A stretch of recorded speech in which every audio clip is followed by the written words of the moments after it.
Okay, early signing day recap, Sean. What jumps off the page when you look at more than 20 scholarship additions to the Nebraska football team? Well, just how much of a push Nebraska made to kind of finalize things. I mean, they really pushed, I think, today to get to that 25 number, or at least have a map to the 25 number. And I think you're just going to see that more and more around the college football. You know, Scott Frost's very, very first year, it was kind of how do we handle the early signing day? We've seen now the last 2 years, teams want to really get done because the available player pool after December is very limited. And you saw Nebraska address some key needs, getting, down in the state of Florida particularly. The way they finished with guys like Francois, Green, Fleming, that's not normal. I mean, a school like Nebraska is not typically going to get Miami area type guys on the final hour that schools like Miami and Florida State and Florida want.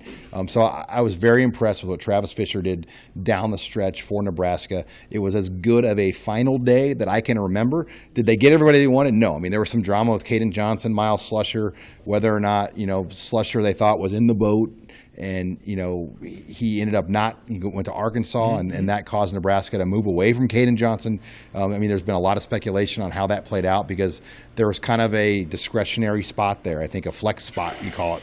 And they, there was some back and forth there, I believe, and what they want to do. And Frost addressed that. I kind of asked him that about the numbers and the spots, and it was a debate. I think, what do you do with kind of this flex spot? And they thought, I believe, a guy like Slusher was in, and it didn't work out. And that's recruiting. I mean, you're dealing with kids and a lot of people coming at them. Yeah, Scott Frost saying on the morning of signing day on Wednesday that they were still deciding who to send letters of intent to sign to. That's pretty unique. Yeah, and it was such a ramped up process. Down the stretch was such a flurry. They finished with such a flurry. Well, and you think about from the Iowa game when that ended, you only had 14 days for in-home visits. Right. You had 3 official visit weekends. I think you could have. Nebraska had the Iowa weekend and then 2 more after that. So it was not a lot of time. And, if you made a coaching change this year, you were pretty much hosed. I mean, a school like Florida State had 1 week to recruit. Arkansas had 1 week. And I think Nebraska used that to their advantage, where there was some turmoil in places because they picked up some guys that Florida State wanted and former Florida State, Miami commits, et cetera. And I thought they really handled the chaos well. And I think they've got a group of guys on this staff that were able to get the ball across the goal line on signing day. So many times we've seen Nebraska just stopped right at the goal line on signing day. And I've been around a lot of disappointing signing days at Nebraska.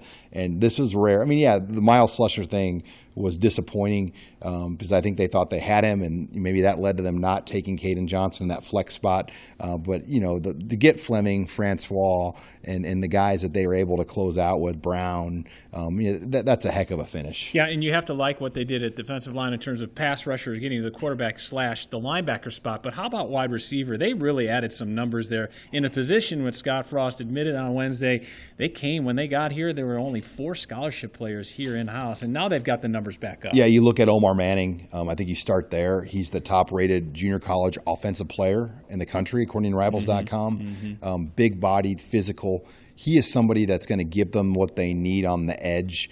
And you look at last year's receivers, they just didn't have physical bodies. I mean, J.D. Spielman and Kennevi Noah had to play the perimeter, and those aren't really perimeter guys. And then if Xavier Betts can get things squared away, you get him signed later in this cycle. That's 2 big-bodied guys that you don't have on the roster. Then Alante Brown, the Chicago Simeon kid that had to go to prep school, formerly a Michigan State, Texas Tech recruit at one time. Spent a year in prep school. I think he's a dynamic playmaker. Nixon out of Waco, coach's son. So it's a really good-looking group of wide receivers, and they're slowly kind of getting those numbers back up where they need to be. You mentioned Betts. Now, he is technically not signed yet. He's clearing up some academic things, and then he will be in the fold, assuming that he does what he needs to be done. But there is not a Nebraska player on the scholarship list. However, this walk-on list, which is about 20, is loaded with Nebraska kids. Yeah, a number of guys, starting with Isaac Gifford. I mean, in 8 out of 10 years, he's probably an initial scholarship offer to Nebraska. And this happened to be one of those 2 out of 10, where you didn't have the room to offer Isaac Gifford. And I mean, you look at the lineage, what his brother has done for Nebraska, and the family is such a great family. They knew they wanted him in the program. They found a way to make it happen. He'll walk on this semester, early enroll. He'll pay his own tuition in the summer and the spring, and then come the second day of classes in August, not the first. Not the second. He'll become a scholarship guy. Ty Hahn out of Johnson Brock, he's as prolific of an 8-man player as this state has produced in a long, long time. Maybe Drew Rott is the last guy that you could argue. Nathan Budgeta, both guys that went to Iowa. Sure. But you look at Hahn, he turned down Wyoming and a number of other places. He's a 10-8 kid that led the state in receiving in the 8-man level, and he was a very, very good basketball player. His team won state in football and basketball. Grant Taggy turned down Division I offers as well. So, and then Nuri Noeli. I mean, you look at him as a German foreign exchange student that started 7 games at Colorado State. So it's almost like they found kind of backdoor ways to make this class bigger without spending their scholarships on it. Yeah, you mentioned Ty Hahn, 101 career touchdowns at Johnson Brock. He is a terrific athlete. And the guy who's going to be throwing the ball to him is Logan Smothers, the lone quarterback in this group, and they like this kid. Yeah, Logan Smothers, a 10-8 guy in the 100, 52nd 400 meter. You just don't see quarterbacks that have that type of makeup with the throwing ability that he has. He's a coach's son.